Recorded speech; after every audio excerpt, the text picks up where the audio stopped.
उसने राहत की सांस ली और मेन गेट की तरफ कदम बढ़ा दिए। वह अभी दरवाजे तक पहुंची ही थी कि किसी ने आकर उसका हाथ पकड़ लिया। दीक्षा चौंक उठी, उसके पाँव डर के मारे वहीं जम गए। दीक्षा भी दरवाजे तक पहुंची ही थी कि किसी ने आकर उसका हाथ पकड़ लिया। वह चौंक उठी, डर के मारे उसके पाँव वहीं जमक रह गए। उसने धीरे से पलट कर देखा तो पाया कि सक्षम अपनी ठंडी निगाहों से उसे देख रहा था। वहाँ तुम में वो हर क्वालिटी है जिनसे मुझे सख्त नफरत है, वो उसे देखकर बोला। उसका लहज बर्फ की तरह बिल्कुल ठंडा हो गया था, जो दीक्षा की घबराहट को बहाने का काम कर रहा था। प्लीज मुझे जाने दीजिए, दीक्षा ने फिर उसके सामने मिन्नत की, लेकिन सक्षम बिना उसकी बात पर ध्यान दिए उसे रूम में ले आया। कमरे में बिल्कुल खामोशी पसरी थी। रिक्शा बेड के किनारे पर बैठी लगातार अपनी उंगलियों को आपस में उलझा रही थी, जिससे साफ पता चल रहा था कि वह काफी घबराई हुई है, और उसका कारण था सक्षम, जो उसके सामने खड़ा उसे ही घूर रहा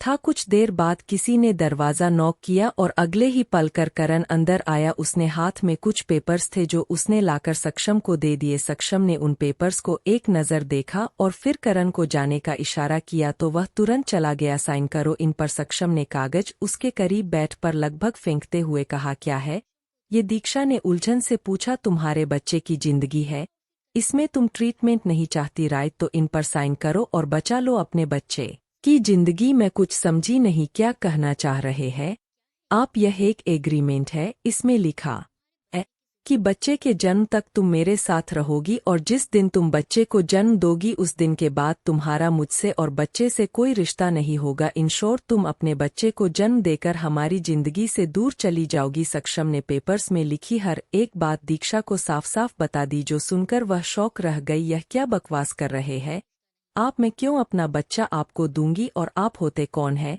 मुझे मेरे ही बच्चे से दूर करने वाले? वह गुस्से में उसे घूरते हुए बोली। इन सब के बदले तुम्हें जितने पैसे चाहिए मैं देने को तैयार हूँ। अपनी बकवास बंद करिए, मैं ऐसा कुछ नहीं करूंगी, वो नफरत से उसे घूरते हुए बोली। लेकिन अगले ही पल सक्षम की बात सुनकर वह हैरान रह गई। ठीक है, फिर ट्रीटमेंट के लिए तैयार हो जाओ, लेकिन नहीं, पहले हम तुम्हारी प्रेगनेंसी की न्यूज़ सबको बताएंगे। आफ्टर ऑल तुम प्रेग्नेंट हो, यह बात तुम्हारी फैमिली और फ्रेंड्स को भी तो पता चलनी चाहिए ना। गुड न्यूज़ हम सबसे पहले सुनाएंगे तुम्हारे पापा को। वैसे मैंने सुना है कि तुम्हारे पापा की अभी कुछ टाइम पहले हार्ट सर्जरी हुई है, ऐसे में तुम्हारी यह गुड न्यूज़ तुम्हारे पापा के लिए कहीं बैड न्यूज ना साबित हो जाए, कहीं फिर से कोई हार्ट अटैक। स्टॉप इट, दीक्षा रोते हुए चिल्लाई। क्या हुआ? सुनकर ही बहुत बुरा लग रहा है, जब रियलिटी में होगा तब क्या होगा? वह उसके करीब आकर बोला। दीक्षा ने हिकारत से उसे देखा। क्या बिगाड़ा है आपका? आप यह मेरे साथ वह सब छोड़ो, सिर्फ इतना याद रखो कि तुमने साइन नहीं किए तो मैं तुम्हारा बहुत कुछ बिगाड़ सकता हूँ। वो उसके बात काटकर एक एक शब्द पर जोर देते हुए बोला। दीक्षा ने चेहरा फेर लिया, वह खुद को बहुत बेबस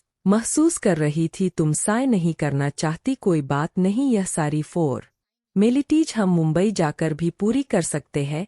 फिलहाल मुझे लेट हो रहा है, तुम अभी घर जाओ और अपना सामान पैक करो, शाम 7 बजे की फ्लाइट है हमारी। उसने एक और धमाका किया जिस पर दीक्षा सिवाय खामोश रहने की कुछ और नहीं कर पाई। वो बस जल्द से जल्द यहाँ से जाना चाहती थी। सक्षम की कोई भी बात सुनने या समझने की उसमें हिम्मत नहीं बची थी। वह तेज कदमों से बाहर निकलने को हुई, लेकिन सक्षम की बात सुनकर उसके कदम ठिठक गए। कोई चालाकी करने की कोशिश भी मत करना, वरना अंजाम बहुत बुरा हो सकता है। 5 बजे ड्राइवर तुम्हें लेने आएगा, चुपचाप उसके साथ आ जाना, वरना 6 बजे मैं खुद तुम्हारे घर आऊंगा, और उसके बाद क्या होगा यह मुझे तुम्हें बताने की जरूरत नहीं है।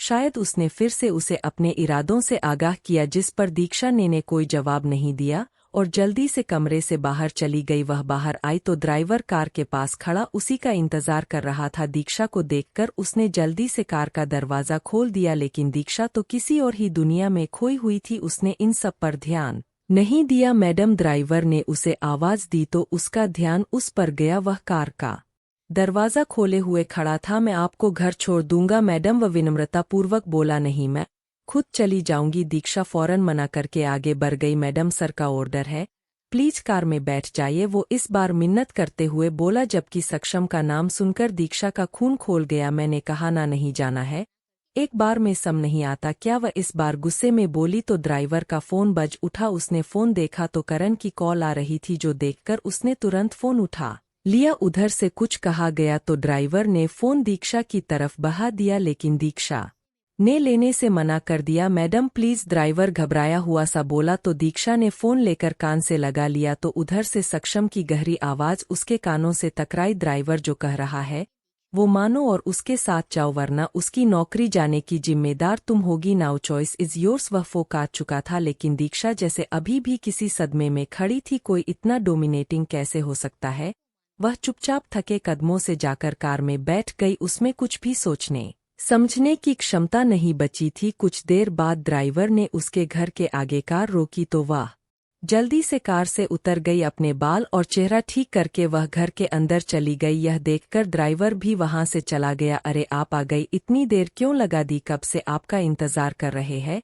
अपने फ्रेंड के घर जाकर आप तो हमें भूल ही गई, एक कॉल भी नहीं किया, बानी ने कहा तो दीक्षा ने हैरानी से उसे देखा। उसे तो लगा था कि उसकी फैमिली उसके लिए परेशान हो रही होगी। बानी बेटा उसे बैठने तो दो। आते ही सवाल जवाब शुरू कर दिए दीक्षा के पापा ने कहा तो बानी उसका हाथ पकड़कर सोफे तक ले आई। अंजना जी ने भी दीक्षा को सही सलामत देखकर राहत की सांस ली थी, लेकिन उन्होंने उसे कुछ कहा नहीं। दीक्षा भी अपनी मम्मी की नाराजगी को भली भांति समझ रही थी। कुछ देर बानी और अपने पापा से बात करके वह अपने कमरे में आ गई। घड़ी को देखा जो दोपहर के 3 बजा रही थी। उसके पास अब सिर्फ 2 घंटे ही थे एक सही फैसला करने के लिए। वह सक्षम की बातों को भूली नहीं थी और न ही उसकी बातों को हल्के में ले सकती थी। अच्छे से समझ चुकी थी कि सक्षम क्या कुछ करने की ताकत रखता है। दीक्षा खिड़की से बाहर देखते हुए बिल्कुल खामोश बैठी थी। आज उसने अपने बच्चे और परिवार के लिए एक अहम फैसला लिया था जो उसके लिए कितना मुश्किल था यह सिर्फ उसका दिल ही जानता था। जिंदगी में ऐसे हालात पैदा हो गए थे कि वह बिल्कुल ही बदल गई थी। जो कभी करने के बारे में सोचा भी नहीं था वो आज उसे करना पड़ रहा था। आज उसने पहली बार अपने पापा से झूठ कहा था जिसका गिल्ट उसे अंदर ही अंदर खाए जा रहा था। लेकिन उसने जो किया अपने परिवार के लिए किया। उसका अपने परिवार से दूर चले जाना ही सही है। उसकी आंखों के आगे वह वक्त आ गया जब उसने अपने पापा से झूठ कहा था। आंखों से एक बूंद निकलकर गालों पर लुढ़क आई। 1 घंटा पहले। अरे वहां क्यों खड़ी हो, आओ ना। दीक्षा दरवाजे के पास खड़ी अंदर जाने की हिम्मत जुटा रही थी जब उसके पापा ने उसे देखकर अंदर आने को कहा। दीक्षा कुछ झुकती हुई सी उनके पास जाकर बैठ गई। पापा मुझे आपसे कुछ बात करनी है। वो खुद को नॉर्मल करते हुए बोली। हाँ बोलो पापा। वह मैं मुंबई जाना चाहती हूँ। वह पहले झिझकी फिर जल्दी से अपनी बात कह दी। मुंबई लेकिन क्यों? श्रीकांत जी ने हैरान होते हुए पूछा। वह पापा जिस ऑफिस में काम करती हूँ वहां से मुझे मुंबई जाकर जॉब करने का ऑफर मिला है। काफी अच्छा प्रपोजल है। सर बता रहे थे कि मेरे करियर के लिए बहुत अच्छा मौका है।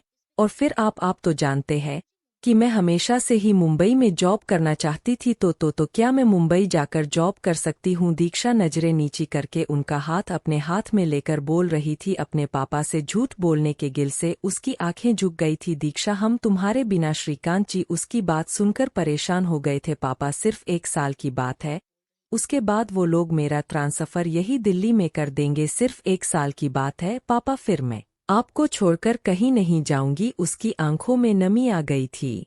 उसकी बात सुनकर उसके बापा के चेहरे पर आए भाव उससे छुपे नहीं थे। कहीं नहीं जाओगी तुम, जो भी करना है यही रहकर करो, खबरदार जो दोबारा मुंबई जाने का नाम भी लिया तुमने। अंजना जी वहां आते हुए गुस्से से बोली, जो दीक्षा की सारी बातें सुन चुकी थी। लेकिन मम्मी एक बार कहा ना समझ नहीं आता तुम्हें? अंजना जी से घूरते हुए बोली तो वह चुप हो गई। कब जाना है तुम्हें? श्रीकांत जी ने दीक्षा से पूछा तो अंजना जी ने हैरानी से अपने पति को देखा। वो कुछ बोलने को ही, लेकिन उन्होंने हाथ के इशारे से उन्हें रोक दिया। आज 5 बजे यहाँ से जाना होगा, दीक्षा बोली तो अंजना जी को उस पर और ज्यादा गुस्सा आया। लेकिन उसके पापा ने कुछ नहीं कहा। ठीक है तुम जाकर अपनी पैकिंग करो वरना तुम्हें देर हो जाएगी, श्रीकांत जी ने कहा तो दीक्षा और अंजना जी ने हैरानी से उन्हें देखा और फिर दीक्षा अगले ही पल वहां से चली गई। यह क्या किया आपने उसे अकेले मुंबई जाने की इजाजत कैसे दे दी? दीक्षा के जाते ही अंजना जी ने उनसे सवाल किया, आप इतनी परेशान क्यों हो रही है?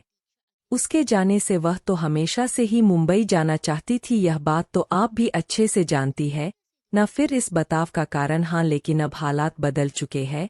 उनकी बात सुनकर अंजना जी खुद को थोड़ा शांत करते हुए बोली, कुछ नहीं बदला है।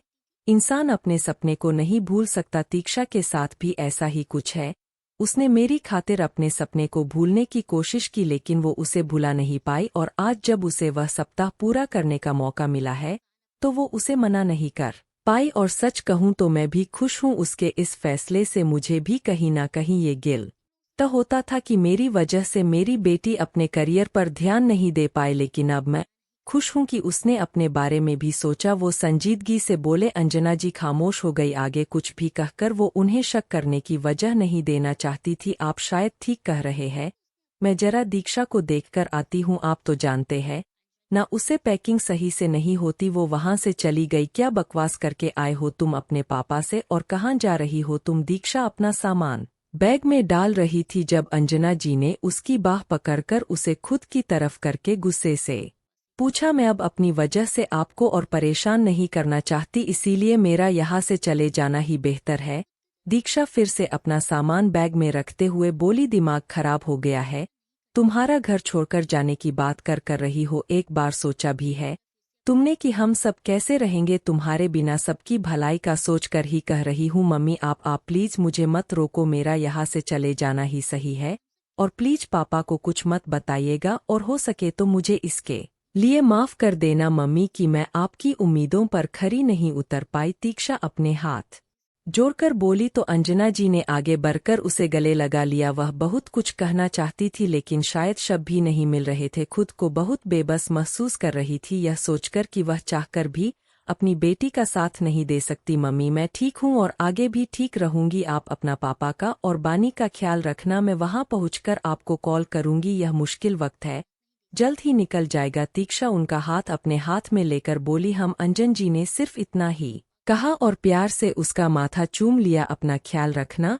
और तुम बिल्कुल ठीक कह रही हो, यह मुश्किल वक्त है, जल्द ही निकल जाएगा। अंजना जी अपने हाथों से उसके आंसू साफ करते हुए बोली। कुछ देर बाद दीक्षा उन सब से मिलकर वहां से चली गई क्योंकि सक्षम का ड्राइवर ठीक वहां 5 बजे उसे लेने आ गया था। वो भी चुपचाप जाकर कार में बैठ गई, लेकिन अंदर से उसका दिल इस नए सफर के लिए बहुत ज्यादा घबरा रहा था। मैडम हम पहुंच गए। ड्राइवर की आवाज पर दीक्षा का ध्यान टूटा। उसने आसपास देखा तो आया कि ड्राइवर ने बीच सड़क पर कार रोक दी थी। यह देखकर उसने सवालिया नजरों से उसे देखा, लेकिन ड्राइवर ने बिना कुछ कहे कार से उतरकर उसकी तरफ का दरवाजा खोल दिया। दक्षा बस उलझन में उसे देख रही थी। मैडम अब आपको उस कार में जाना है?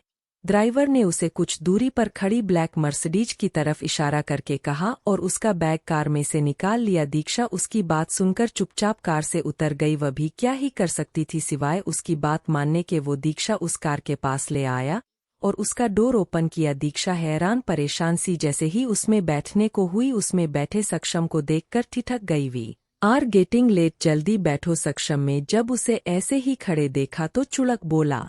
दीक्षा भी जैसे उसकी बात सुनकर होश में आई थी, वो तुरंत ही बैठ गई। ड्राइवर ने कार आगे बढ़ा दी। कार काफी बड़ी थी जिससे सक्षम और दीक्षा के बीच अच्छी खासी दूरी थी, लेकिन दीक्षा फिर भी खिड़की से बिल्कुल चिपक कर बैठी थी। सक्षम के साथ अकेले कार में बैठने के कारण उसे एक अजीब सी कोफ्त ने घेर लिया था। वह खुद की नर्वसनेस को कम करने के लिए खिड़की से बाहर देखने लगी। उसने एक नज़र सक्षम को देखने की भी सहमत नहीं की थी। सक्षम ने एक नज़र उसके घबराए चेहरे पर डाली और फिर अपना चेहरा खिड़की से की ओर कर लिया। कुछ देर बाद वो लोग एयरपोर्ट पर थे। सक्षम ने कार से निकलने से पहले अपने चेहरे पर मास्क लगा लिया था ताकि कोई उसे पहचाने नहीं। इसके पीछे ही करण और उसके गार्ड्स की कार थी। वो सबे सक्षम के निकलने के साथ ही कार से निकल आए थे और सक्षम की कार को चारों तरफ से कवर कर लिया। सक्षा को तो अंदर ही अंदर एक डर खाए जा रहा था। वह सक्षम पर विश्वास करके उसके साथ चलने को तैयार तो हो गई थी, लेकिन अगर मुंबई जाकर उसने उसे या उसके बच्चे को कोई नुकसान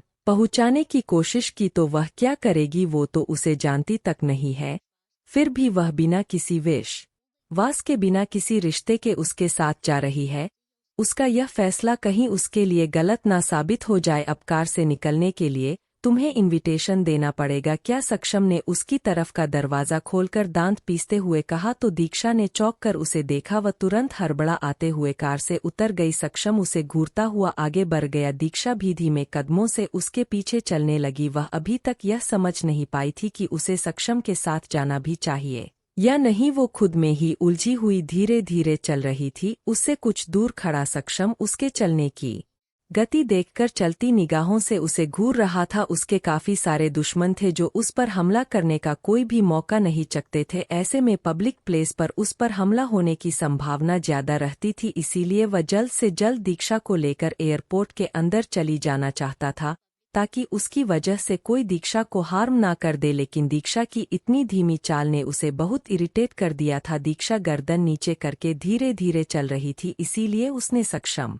पर ध्यान ही नहीं दिया। वह जब चलते चलते सीधा उसके सीने से जा टकराई, तब जाकर वह अपने ख्यालों की दुनिया से बाहर आई। उसने सर उठाकर देखा तो सक्षम को यूं खुद की तरफ घूरता पाकर डर के बारे उसका गला सूख गया। वो जल्दी से उसे दूर होने को हुई, लेकिन सक्षम ने उतनी ही तेजी से उसकी कलाई पकड़ ली। जिस स्पीड से तुम चल रही हो ना, हम कल तक तो एयरपोर्ट के अंदर पहुंच ही जाएंगे, राइट? सक्षम ने तन से कहा तो दीक्षा को भी समझ आया कि उसने अब कौन सी गलती कर दी है। उसने बिना कुछ बोले गर्दन नीचे कर ली, जिस पर सक्षम उसे घूरते हुए अपने साथ ले जाने लगा। दक्षा ने चौंक कर सर उठाया। जिस स्पीड से वो उसे लेकर जा रहा था, दीक्षा उसके साथ चल नहीं रही थी बल्कि भाग रही थी, और ऐसे में कुछ ही पलों बाद उसकी सांसें फूलने लगी थी। उसने अपना सक्षम से हाथ छुड़ाने की कोशिश की, लेकिन कोई फायदा नहीं हुआ। सक्षम दीक्षा के मुंह से अनायास ही निकला तो सक्षम के कदम ठिठक गई। यह शायद आज पहली बार था जब उसने दीक्षा के मुंह से अपना नाम सुना था। उसे मुड़कर उसे देखा तो पाया कि दीक्षा सीने पर हाथ रखकर गहरी सांसें ले रही थी। उसे अचानक से अपनी गलती का एहसास हुआ। वो बार बार क्यों भूल जाता है कि वो प्रेग्नेंट है? उसने 2 पल उसे देखा और फिर झुककर अपने बाव में उठा लिया, और दीक्षा जो अभी तक अपनी तेज चलती सांसों को ठीक से बहाल भी नहीं कर पाई थी, सक्षम की इस हरकत पर चौंक उठी। गिरने के डर से उसने अपने हाथ उसके गर्दन में फंसा लिए। उसने घूर कर सक्षम को देखा, जैसे पूछ रही हो यह क्या हरकत की उसने, लेकिन वह उसकी तरफ देख भी नहीं रहा था। सक्षम ने चुपचाप अपने कदम आगे बढ़ा दिए। दक्षा ने एक नज़र अपने आसपास देखा तो पाया कि सब लोग उन्हें ऐसे देख रहे थे जैसे वहां कोई फिल्म चल रही हो। उस एक पल में दीक्षा को ढेरों शर्मिंदगी ने घेरा था, जिसने बचने के लिए उसने अपना मुंह सक्षम की गर्दन में छुपा लिया, जिस पर सक्षम ने तेज निगाहों से उसे देखा। अपना चेहरा दूर करो वरना बहुत पछताओ की। सक्षम ने उसकी सांसें अपने गर्दन पर महसूस की तो फौरन उसे वार्निंग दे डाली, जिस पर दीक्षा ने भी उसे साफ इनकार कर दिया था। नहीं, मुझे बहुत एम्बेरेसमेंट खड़ी कर सकता है, लेकिन वह फिर भी उससे जिद कर रही थी। सक्षम ने खुद को शांत करने के लिए एक पल को आंखें बंद की और उसे एयरपोर्ट के अंदर ले आया। वो फिलहाल कोई तमाशा नहीं चाहती थी। उसने दीक्षा को एक चेयर पर बैठा दिया तो दीक्षा मन ही मन खुद को उसके डांट सुनने के लिए तैयार करने लगी थी। वह जानती थी कि वह अब अपना गुस्सा उस पर जरूर निकालेगा। उसने सक्षम को उसकी ना सुनने के बाद इरिटेट होते देखा था। Drink it. सक्षम ने उसकी तरफ पानी की बोतल बहाई तो दीक्षा तो मानो उसको कोई झटका सा लगा। सक्षम के पल पल बदलते रंग उसे हजम नहीं हो रही थी। अब तो उसे लगने लगा था कि वह उसके साथ जरूर कोई माइंड गेम खेल रहा है जो वह समझ नहीं पा रही। वो बेवकूफ की तरह उसे देखे जा रही थी, जिस पर सक्षम का इरिटेट होना तय था। तुम्हें एक बार में कोई बात सुनाई नहीं देती क्या? वो खासा चिढ़क बोला। नहीं, मुझे प्यास नहीं है, दीक्षा ने साफ मना कर दिया था। उसके डर था कि सक्षम ने उसमें कुछ मिला ना दिया हो। फाइन, जब प्यास लगे तब पी लेना, वो बेपरवाही से बोलता हुआ बोतल उसे थामकर वहां से चला गया। करण भी उसके पास ही चला आया था। जबक उसके दीक्षा के पास ही रुक गए थे। दीक्षा को फिर हैरानी हुई। उसे लगा था कि वह उसे इनकार पर गुस्सा करेगा, लेकिन ऐसा कुछ नहीं हुआ। वो और ज्यादा उलझ गई थी। सक्षम वापस आया तब भी दीक्षा वैसे ही बैठी हुई थी। उसने बोतल को छुआ तक नहीं था, लेकिन सक्षम ने इस बात को इग्नोर किया और उसके पास आकर उसका हाथ पकड़कर उसे खड़ा करते हुए बोला, फ्लाइट का टाइम हो गया है, चलो। दक्षा ने पहले तो उसे देखा और फिर अपने हाथ को, जिसे सक्षम ने बहुत मजबूती से पकड़ रखा था। कितने हक से उसने उसका हाथ पकड़ लिया था, जैसे वो उसकी कोई पर्सनल प्रॉपर्टी हो। दीक्षा का दिल तो किया कि उसका हाथ झटक दे, लेकिन ऐसा करने की उसमें हिम्मत नहीं थी। वो चुपचाप उसके साथ चली गई। उसने एक बार पलट कर पीछे छोड़ते दिल्ली एयरपोर्ट को देखा। पता नहीं अब वो वापस दिल्ली कब आएगी। उसकी जिंदगी क्या से क्या हो गई थी। वो एक अजवी के साथ जा रही थी, वो भी अपने शहर, अपने घर वालों को छोड़कर। यह सोचकर ही वह थोड़ा इमोशनल हो गई थी। करण ने उसे बोर्डिंग पास दिया तो दीक्षा जाकर अपनी जगह पर बैठ गई। कुछ ही पलों बाद उसके पास वाली सीट पर एक लड़का आकर बैठ गया। दीक्षा को उसे देखकर अच्छा लगा था। वो तो इसी बात से खुश हो गई थी कि कम से कम 2-2.5 घंटे तो वह सक्षम से दूर ही रहेगी। उसने तो एक बार यह देखने की भी जहमत नहीं की कि सक्षम आखिर बैठा कहाँ है।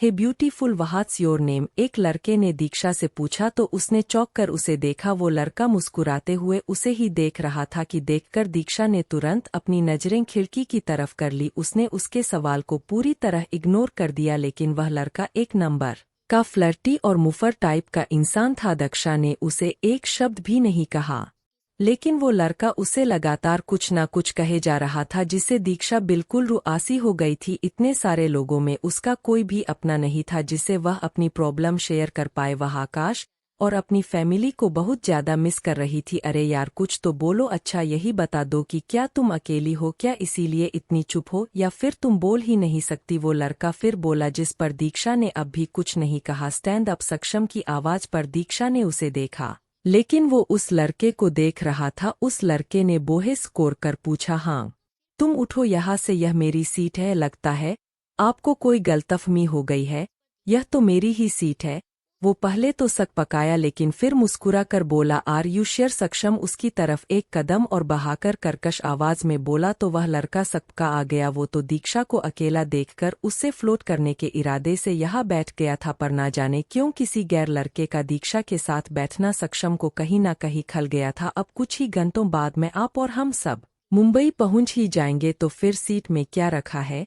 आप मेरी सीट पर बैठ जाओ, आई डोंट माइंड। वो मुस्कुरा कर बोला, अगले 10-10 सेकंड में अगर तुम यहाँ से ना उठे तो तुम उस पूरी फ्लाइट में ही नजर नहीं आओगे, and I really mean it. सक्षम ने अब उसे साफ तौर पर वार्न किया तो उस लड़के ने वहां से उठने में ही अपनी भलाई समझी। वैसे भी दीक्षा ने तो उसे एक शब्द भी नहीं कहा था। वो लड़का वहां से चला गया तो सक्षम दीक्षा के बगल में बैठ गया, और दीक्षा जो अब तक उन दोनों को किसी मूक दर्शक की तरह देख रही थी, उसने फौरन अपना चेहरा खिड़की की तरफ कर लिया। सक्षम उसके पास बैठा था। इस बात से वह खुश तो थी नहीं, लेकिन अब शायद दुखी भी नहीं थी। कुछ देर बाद प्लेन टेक ऑफ कर गया तो दीक्षा ने आंखें बंद करके अपना सर खिड़की से टिका लिया। उसकी आंखों के आगे उसके परिवार और दोस्तों के साथ बिताए कुछ यादगार लम्हे आ गए। दिल भर आया था यह सोचकर कि अब पता नहीं वह कब उन सबसे मिल पाएगी। दीक्षा ने आंखें बंद की तो सक्षम की नजर भी उस पर गई। उसके चेहरे पर गहरी उदासी और आंखों के कोर गीले थे। सक्षम 2 पल उसे देखता रहा, फिर चेहरा फेर का सामने रखी मैगजीन उठा ली। वो उससे ज्यादा कोई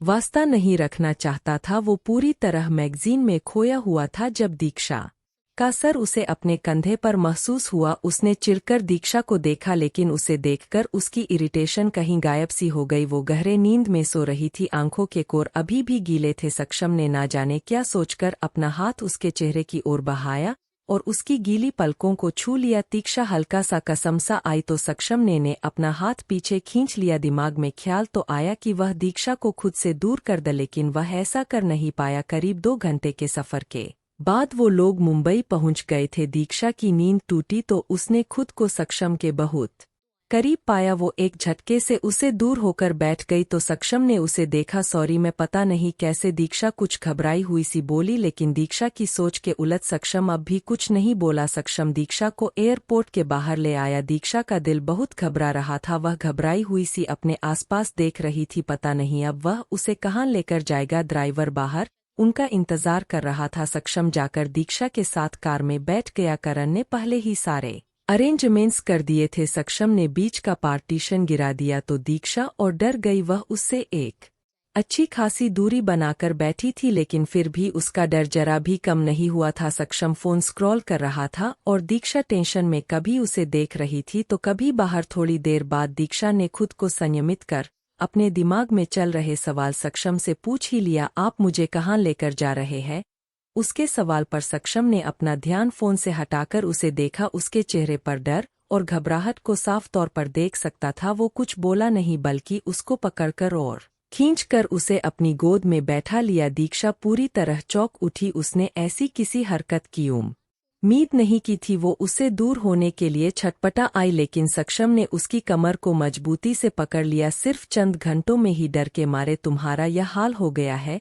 9 महीने मेरे साथ कैसे रहोगी तुम? सक्षम बहुत आराम से बोला तो दीक्षा ने अपना हिलना डुलना बंद कर उसकी ओर देखा। नहीं, मैं बस दीक्षा ने बोलने की कोशिश की लेकिन सक्षम ने उसके गुलाबी होठों पर उंगली रखकर उसे चुप करवा दिया। यह जो डर है ना तुम्हारे चेहरे पर बहुत अच्छा लग रहा है मुझे, लेकिन मैं एक बात तुम्हें क्लियर कर दूं, तुम्हें हार्म करने के लिए तुम हारी ड्रिंक में कुछ मिलाने की जरूरत नहीं है।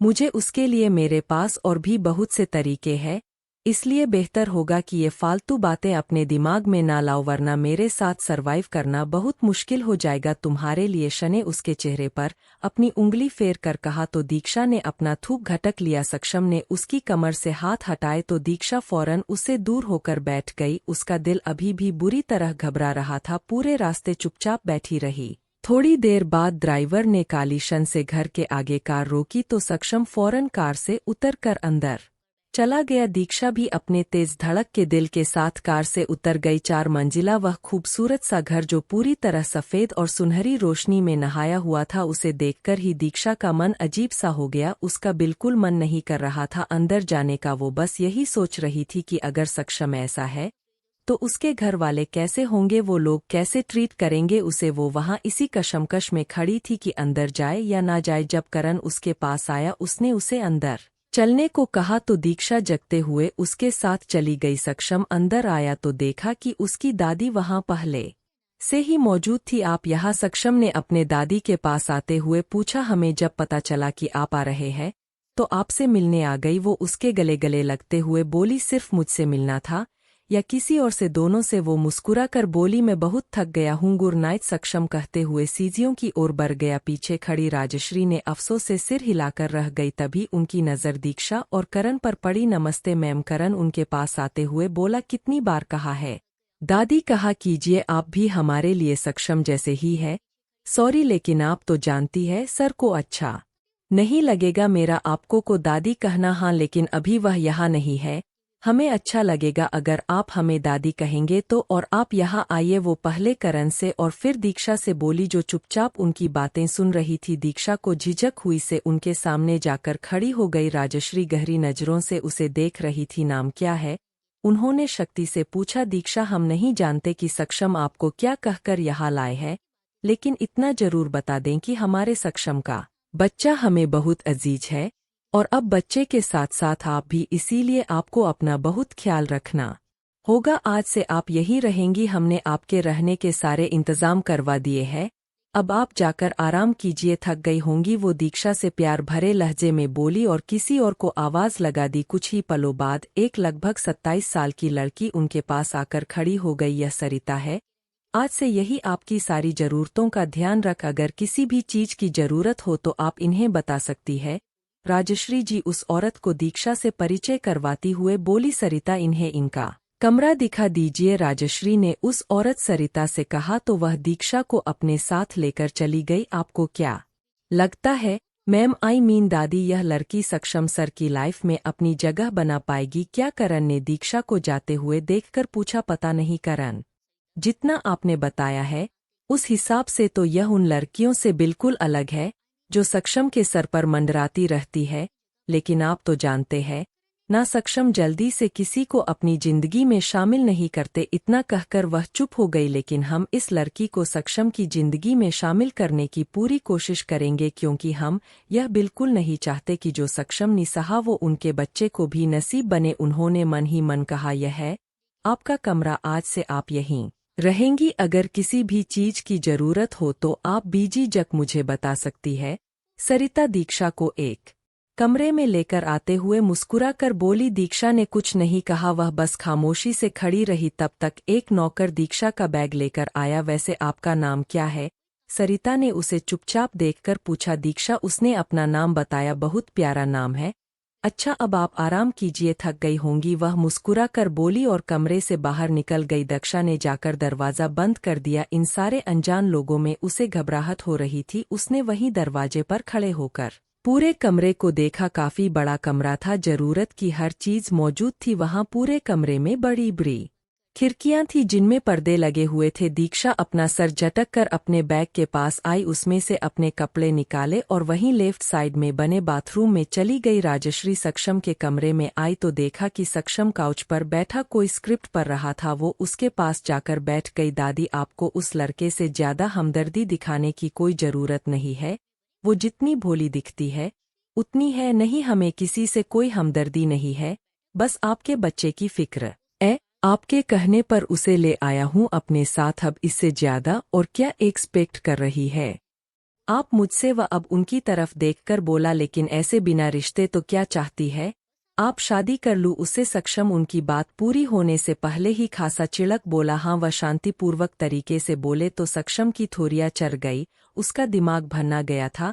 ऐसा कभी नहीं होगा, उस लड़की से कभी भी शादी नहीं करूंगा, यह बात आप अच्छे से समझ लीजिए। वह गुस्से से चीखते हुए बोला। लेकिन सक्षम, वह कुछ कहने को हुई लेकिन सक्षम बिना कुछ कहे तेज कदमों से बाहर चला गया। वह तेजी से सीढ़ियां उतरता बाहर जा रहा था कि दीक्षा को देखकर ठट गया। दीक्षा को देखकर उसका गुस्सा और बढ़ गया था। दीक्षा भी उसे देखकर घबरा आ गई। वह तो बाहर सिर्फ पानी पीने आई थी और सक्षम को देखकर उसके भी कदम रुक गए थे। सक्षम ने नफरत से उसे घूरा और फिर उसकी ओर कदम बढ़ा दिए। वह तेज कदमों से उसकी ओर आ रहा था। यह देखकर डर के मारे दीक्षा का गला सूख गया। सक्षम उसके नजदीक आकर खड़ा हुआ तो दीक्षा 2 कदम पीछे हो गई, लेकिन सक्षम ने उसका हाथ पकड़ा और उसे खींचकर पास दीवार से लगा दिया। दीक्षा डर के मारे पूरी तरह कांप गई। वो बिल्कुल उसके करीब आ गया था। मैंने अपनी लाइफ में बहुत सी गिरी हुई लड़कियां देखी है जो पैसों के लिए कुछ भी करने को तैयार हो जाती है, लेकिन तुम तो शायद उन सबसे भी ज्यादा गिरी हुई हो जो चंद पैसों के लिए अपने ही बच्चे का यूज कर रही हो। वो नफरत से बोला और दीक्षा उसकी बात सुनकर अवाक रह गई। क्या हुआ, इतनी शौक क्यों हो गई? मेरी बात सुनकर गलत कह रहा हूँ क्या? सोचकर तुमने मुझसे अपनी प्रेगनेंसी की न्यूज छुपाई थी? यही सोचा होगा ना कि बिना मुझे पता लगे मेरे बच्चे को जन्म दोगी और फिर एक दिन मेरे सामने आकर खड़ी हो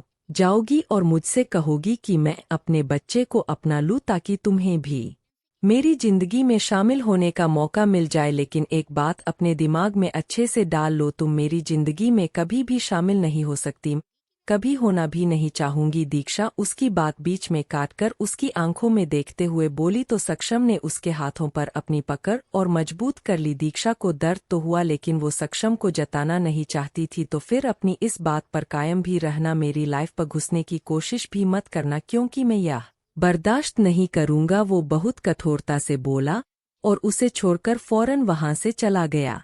दीक्षा की आंखों में आई नमी अब आंसू बनकर बह रही थी। वो ये जानती थी कि सक्षम उसे शायद ऐसा ही व्यवहार करेगा, लेकिन ऐसी बातें उसे कहेगा या उसने कभी सोचा भी नहीं था। कितनी मजबूर हो गई थी वो अपने बच्चे की खातिर, पता नहीं आगे और कितनी बारों से सक्षम के हाथों बेइज्जत होना होगा। To be continued.